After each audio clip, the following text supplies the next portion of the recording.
चंद्रयान-3 की सफलता न सिर्फ भारत ने देखी बल्कि दुनिया भर में भारत का डंका बजा और उसके बाद अब लगातार चंद्रयान-3 मिशन की तस्वीरें जिस तरह से सामने आ रही हैं उससे हर देशवासी रोमांचित हैं क्योंकि भारत ने इतिहास रच दिया। और उसके ठीक कुछ दिनों बाद भारत ने लॉन्च किया आदित्य L1 मिशन, जो कि सूरज से जुड़ी जानकारियां हमारे पास तक भेजेगा, जो कि बहुत महत्वपूर्ण भारत का एक मिशन है।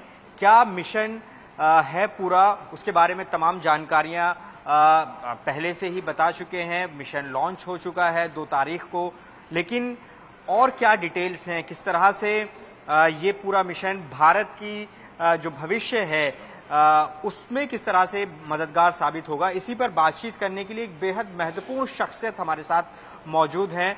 प्रोफेसर दीपांकर बैनर्जी, जो कि इस आदित्य L1 मिशन से खुद जुड़े हुए हैं पिछले 1 दशक से, और इनसे हम समझने की कोशिश करेंगे कि आखिर सूरज पर जाने वाला ये आदित्य L1 मिशन भारत के लिए कितना इंपॉर्टेंट है और दुनिया को इससे क्या मिलने वाला है।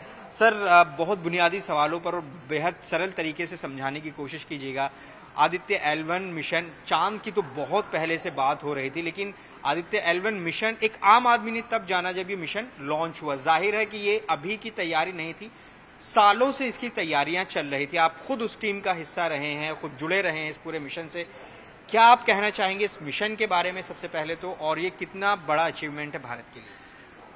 पहले तो धन्यवाद मुझे ये सब पूछने के लिए। तो ये मिशन बहुत इम्पोर्टेंट है भारत के लिए, सूर्य का अध्ययन करने के लिए। देखिए, सूरज तो हम ग्राउंड बेस्ड टेलीस्कोप से 100 साल से पहले से भी देख रहे हैं। हमारे Kodaikanal observatory is one of the oldest observatories पूरा दुनिया में। बट क्या हो रहा था कि अब ग्राउंड बेस्ड टेलीस्कोप जो होता है उसको सूर्य का आपका सरफेस को आप देख सकते हैं, थोड़ा बहुत क्रोमोस्फीयर जो आप पहले लेयर वो देख सकते हैं, बट जो आउटर लेयर कोरोना होता है उसको आप नहीं देख पाते हैं। तो कोरोना का अंदर ये सूर्य का एटमॉस्फेयर जो है उसमें काफी सारा धमाका चलते रहता है। उसको हम बोलते हैं कि सोलर स्टॉर्म। तो वो जो सोलर स्टॉर्म होते रहता है उसके लिए काफी असर पड़ता है हमारा सैटेलाइट्स को, हमारा जो इलेक्ट्रिकल पावर सिस्टम्स है उसको डैमेज होता है, कम्युनिकेशन में डैमेज होता है। तो ये सब जानकारी करने के लिए हमको स्पेस प्लेटफॉर्म से सूर्य का अध्ययन करने होता है।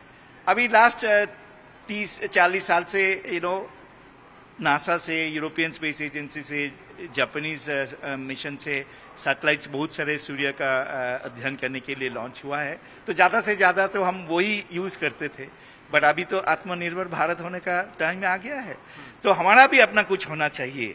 तो ये इसरो में हम लोग साइंटिस्ट और उनके साथ बहुत सारे, आप जैसे बताए 10 साल से भी आगे हम लोग इसका चर्चा करना चालू किए थे। एंड आप सुने होंगे प्रोफेसर UR राव जो एटकॉस का चेयरमैन हुए थे उस टाइम में, और पहले इसरो का भी चेयरमैन हुए थे। वो एक विजनरी है, तो वो हम लोग को ये मौका दिए थे। पहले तो सोचा था कि हम लोग एक छोटा लो अर्थ ऑर्बिट मिशन करेंगे, बट वो आके बोले कि आप क्यों इतना छोटा छोटा सोचते हैं, आप थोड़ा बड़ा सोचिए।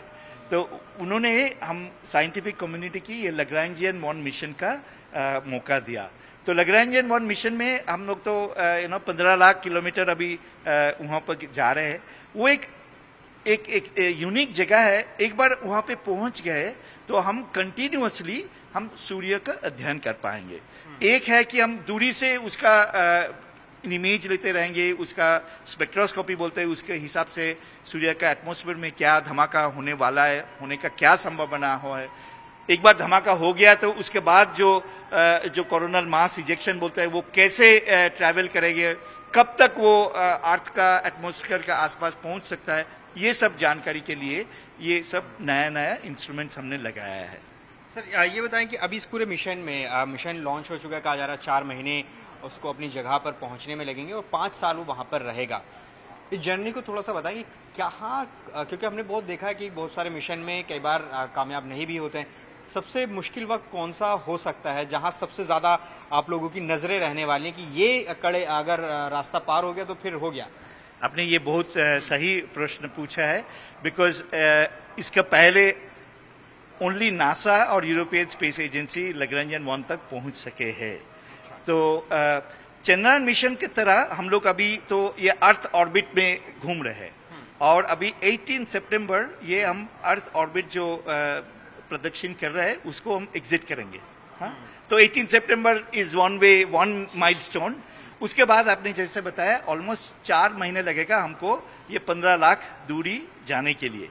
तो ये जो 15 लाख दूरी जाना है उसमें जो ट्रैजेक्टरी ये सिमुलेशन में पहले से हिसाब होता है कि ऐसा ऐसा जाना है, तो उसका भी हमको देखना पड़ेगा कि जो सिमुलेशन आपने किया है असल में वही जा रहा है, तो उसको थोड़ा थोड़ा मैन्यूवर करना पड़ता है।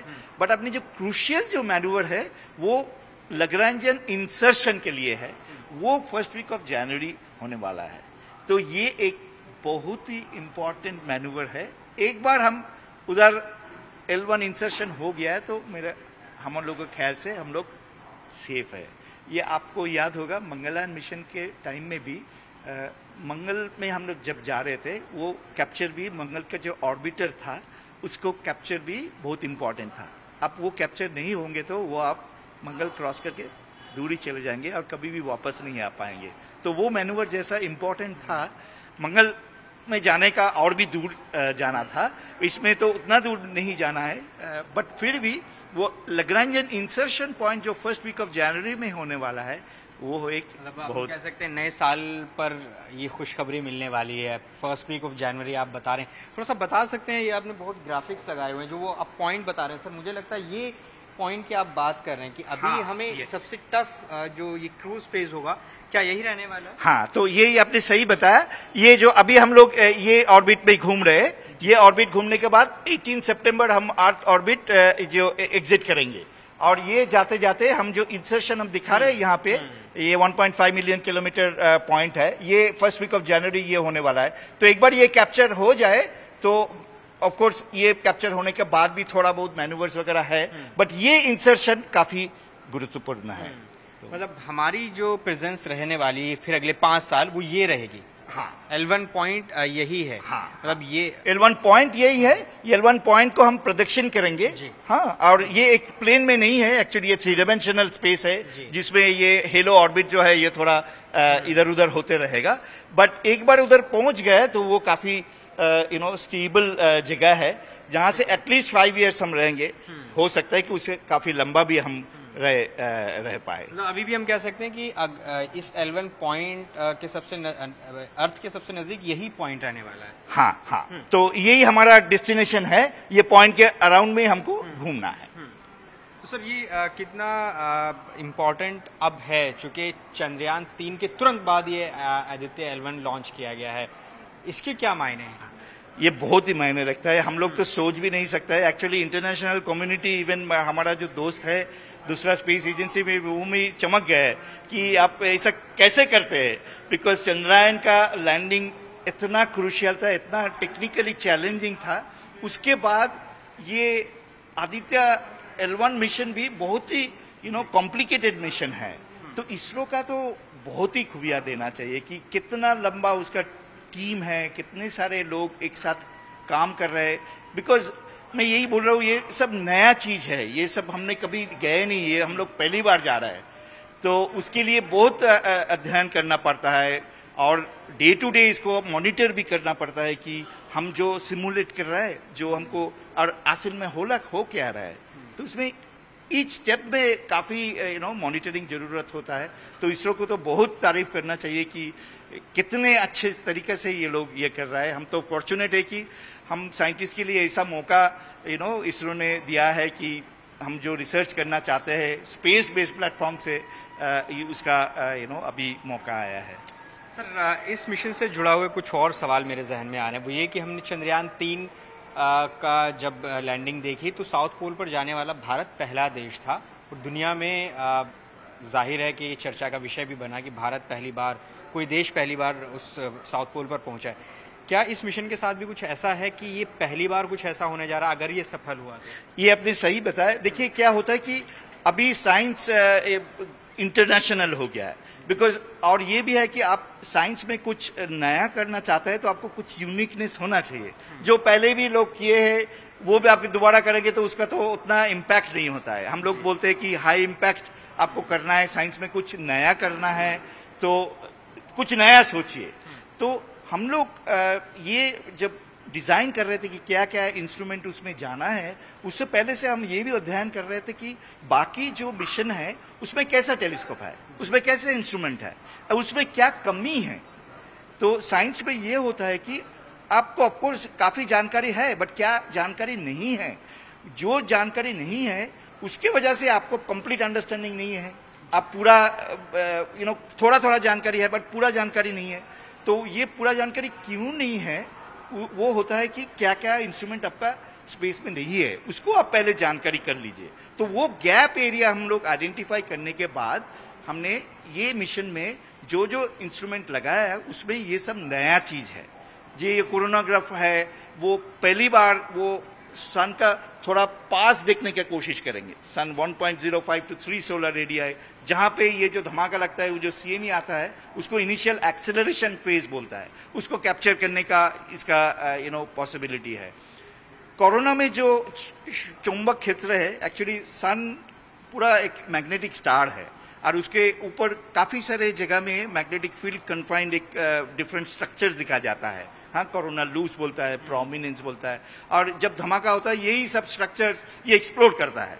तो उसका कितना मैग्नेटिक फील्ड है उसका डायरेक्ट मेजरमेंट अभी तक नहीं है स्पेस प्लेटफॉर्म से। तो हम लोग पहली बार एक स्पेक्ट्रोपोलैरिमीटर वो कोरोनाग्राफ में है जो कोशिश करेगा कि मैग्नेटिक फील्ड का एस्टिमेट किया जाए। उससे पता चलेगा कि कैसा मैग्नेटिक फील्ड है, उसके ऊपर डिपेंड करता है कि वो जो धमाका होगा कितना स्ट्रांग होगा, उसका क्या असर होगा। तो ये एक है। उसके बाद एक सोलर अल्ट्रावायलेट इमेजिंग टेलीस्कोप है जो अल्ट्रावायलेट का भी डिफरेंट वेवलेंथ होता है। तो हम ये पहली बार 200 to 400 नैनोमीटर में हम सन का फुल डिस्क इमेज लेंगे जो आकाश से दिखाई नहीं गया। Of course ultraviolet you can not see it from the ground at all, so आपको तो स्पेस जाना ही है। तो थोड़ा बहुत बैलून एक्सपेरिमेंट्स वगैरह हुआ था, वो भी पार्शियल सन दिखाने के लिए। तो इसमें ये जो सोलर अल्ट्रावायलेट इमेजिंग टेलीस्कोप है वो अल्ट्रावायलेट वेवलेंथ में पहली बार ये इमेजिंग करेगा सन को डिफरेंट फिल्टर्स में भी। हाँ, पहली बार। तो ये भी एक यूनिकनेस है। तो ऐसा जो भी हमने इंस्ट्रूमेंट्स बनाने की कोशिश किया है उसका कुछ नया कैपेबिलिटीज हमने इंक्लूड किया है। एक पार्टिकल डिटेक्टर है। पार्टिकल डिटेक्टर से नॉर्मली क्या करता है, जो पार्टिकल सन से आता है ये इन सिटू लैग्रेंजियन 1 पॉइंट का आसपास में उसका मेजर करता है। बट अभी पार्टिकल एक डायरेक्शन से नहीं आता है, पार्टिकल बहुत सारे डायरेक्शन से आ सकता है। तो ये ऐसा एक एस्पेक्ट्स बोल के एक पार्टिकल डिटेक्टर बनाया है जो डिफरेंट डायरेक्शन से, कौन सा डायरेक्शन से पार्टिकल आ रहा है उसका भी इंफॉर्मेशन देगी।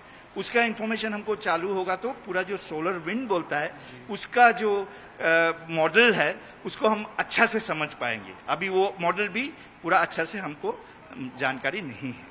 सर, नेहरू प्लेनेटेरियम में आज आप आए, बच्चों के साथ वर्कशॉप भी आपने यहाँ पर की, तो सवाल लाजमी भी है कि भारत का भविष्य कैसे देखते हैं। आप उन बच्चों के साथ इंटरेक्शन कर रहे थे, तो क्या भारत का भविष्य उज्जवल तो है? अभी हमने देखा चंद्रयान 3 और आदित्य L1 मिशन, अब इसके आगे और किस तरह से आप भारत का भविष्य तो उसका यंग जनरेशन में है। और ये भी आपको जानकारी है कि थैंकफुली जो यंगर पॉपुलेशन जो है पूरा विश्व में अभी इंडिया में सबसे ज्यादा है। सो ये बहुत ही इंपॉर्टेंट है। ये सफेददारी लोग को अभी जाना है और जो बच्चे हैं उसको अच्छा से ट्रेन करना है। बिकॉज जब तक वो मोटिवेट नहीं होंगे, वो ये सब चैलेंजिंग मिशन में नहीं आएंगे तो हम आगे नहीं जा पाएंगे। और ये सब मिशन में इतने डेटा आने वाला है कि हम 100-200 लोग भी काफी कम हो जाएगा। तो इसके लिए आपका ह्यूज वर्कफोर्स होना चाहिए, और वर्कफोर्स जो ट्रेन्ड वर्कफोर्स है। देखिए अभी असिस्टेंस का जमाना चला गया, आत्मनिर्भर होना है तो सबको अपना तरीका से सोचना चाहिए। जितना अपना तरीका के सोच आपको आएगा उसी हिसाब से आप नया कुछ कर पाएंगे। इसी अभी जो टेक्नोलॉजी में भी अभी सरकार भी जो बोल रहे हैं, आपको इंटरप्रेनर्स होना है जिसको सोच अपना हो। हम बोला नहीं गया कि आप ऐसा करो। तो नेक्स्ट जनरेशन जो आ रहा है वो काफी इनोवेटिव है, उसको नया तरीका से सोचना चाहिए कि इसे क्या नया और भी कर सकता है। तो तो हम तो ये जो आपने बोल रहे हैं इतने सारे वर्कशॉप और ट्रेनिंग जो कर रहा है, ये आदित्य सपोर्ट सेल जो रिस्पॉन्सिबिलिटी एरीज को दिया गया है, तो हम कोशिश कर रहे हैं कि जितने सारे नेक्स्ट जनरेशन को हम ट्रेन कर पाए बेसिक अंडरस्टैंडिंग ऑफ द सन क्या है, इंस्ट्रूमेंट्स क्या है, इससे क्या संभव है, उसके बाद क्या क्या करना है तो उनके ऊपर है, बट क्या करना संभव है हम बोल सकते हैं, और हम ये भी चाहते हैं कि वो उसके ऊपर जाए, जो संभव नहीं है वो भी सोचे कि क्या करे। सर, आपने आत्मनिर्भर भारत की बात की, तो प्रधानमंत्री नरेंद्र मोदी का भी ये नारा रहा है कि आत्मनिर्भर भारत होना चाहिए, और वो अब धीरे धीरे दिखाई भी दे रहा है। तो प्रधानमंत्री खुद ऐसे मौक़ों पर खड़े रहे। अभी चंद्रयान 3 के वक्त भी हमने देखा कि वो उस वक्त थे वीडियो कॉन्फ्रेंसिंग से जुड़े हुए थे। चंद्रयान 2 के टाइम भी हमने उनकी मौजूदगी देखी। तो क्या फ़र्क आया है सर अब इस सरकार के आने के बाद इन सब मिशन? सरकार बहुत सपोर्ट कर रहा है। ये बहुत ही हम लोग को भाग्यशाली है कि हम लोग ये साइंटिस्ट भी इस जमाने में अभी ग्रो कर रहा है। लॉन्च के टाइम में हमारा जो मंत्री जी थे जितेंद्र सिंह जी श्रीहरिकोटा में सबको सपोर्ट करने के लिए आए थे, वो अपने आए थे। तो मेरा हिसाब से तो ये देखिए हमको सबको जानकारी है, वो सरकार का भी अभी ये नारा है कि देखिए हमको डेवलप्ड कंट्री होना है तो साइंस एंड टेक्नोलॉजी हमको आगे ले जा सकता है। इकोनॉमी तभी ग्रो करेगा आप जब इनोवेटिव होंगे, आप आत्मनिर्भर होंगे, आप नया सोच पाएंगे। सब बाहर से आप टेक्नोलॉजी बोरो करेंगे तो आप कभी भी डेवलप नहीं होंगे, आप सब टाइम में कॉपी करेंगे। तो ये इसका टाइम चला गया है। तो उसी हिसाब से तो मेरा ख्याल से सरकार का ये जो अप्रोच है कि बढ़ावा देना, जो इनोवेटिव प्रोग्राम्स है, जो नया प्रोग्राम्स है, इंटरप्रेन्योरशिप, अभी इंक्यूबेशन के लिए इतने सारे लैब, थोड़ा प्राइवेटाइजेशन की भी बात हो रहा है। स्पेस प्रोग्राम को भी सरकार ने काफ़ी प्राइवेटाइजेशन की कोशिश कर रहा है। उससे क्या होगा कि जो कम्युनिटी होगा ये और भी ग्रो करेगा। ये रिजर्व नहीं रहेंगे कि कुछ एकेडमिक इंस्टीट्यूशन है वही कर रहा है, बाकी कुछ नहीं है, ये नहीं होना चाहिए। अभी जितने भी यूनिवर्सिटी है, ये जो हमने वर्कशॉप वगैरह भी कर रहे हैं, वो भी उसका एक मोटिवेशन है कि हम यूनिवर्सिटी में जाए, आप आईआईटी में जाइए। देखिए आईआईटी के इतने सारे होनहार इंजीनियर्स वगैरह होते, वो तो आईआईटी में ज़्यादा से ज़्यादा चले जाते हैं। ठीक है, आईआईटी तो जरूरी है, बट साइंस एंड टेक्नोलॉजी का इनोवेटिव प्रोग्राम्स भी ब्राइट इंजीनियर्स के लिए अच्छा है, तो उनको भी थोड़ा मोटिवेट करना है। तो उसी की वजह से हम तो आईआईटी कानपुर में जा रहे हैं इसी महीने में लास्ट वीक को, तो वहाँ पे भी एक वर्कशॉप का अरेंज किया है। तो यही अभी हमारा मकसद है कि यंग जनरेशन को कैसे आगे मोटिवेट करता है, बिकॉज सरकार काफ़ी सपोर्ट कर रहा है ये प्रोग्राम्स के लिए। तो बट हमको सरकार को भी तो कुछ दिखाना है कि देखिए हम कुछ कर रहे हैं, तभी तो हमको सपोर्ट मिलेगा। तो ये गिव एंड टेक की बात है। तो हम यही कोशिश कर रहे हैं कि हम दिखाए कि हम उत्सुक तो है यूजर कम्युनिटी ग्रो करने के लिए, नेक्स्ट जनरेशन को और भी आगे ट्रेन करने के लिए। यही हमारा मकसद है। बहुत शुक्रिया प्रोफेसर दीपांकर बैनर्जी, हमने आपको उस शख्सियत से मिलवाया जो आदित्य L1 मिशन से जुड़े रहे हैं। किस तरह से जो भारत का उज्जवल भविष्य है स्पेस की दुनिया में, उस पर बात की, और साथ ही किस तरह से भारत अब आगे इस पूरे फील्ड में बढ़ने वाला है, इस पर तमाम बातें प्रोफेसर दीपांकर बैनर्जी ने हमसे की हैं। तो निश्चित तौर पर इंतज़ार करना होगा। 18 सितंबर एक तारीख बताई गई है। इसके अलावा 2024 का पहला हफ्ता जो कि बहुत महत्वपूर्ण है इस पूरे मिशन के संबंध में।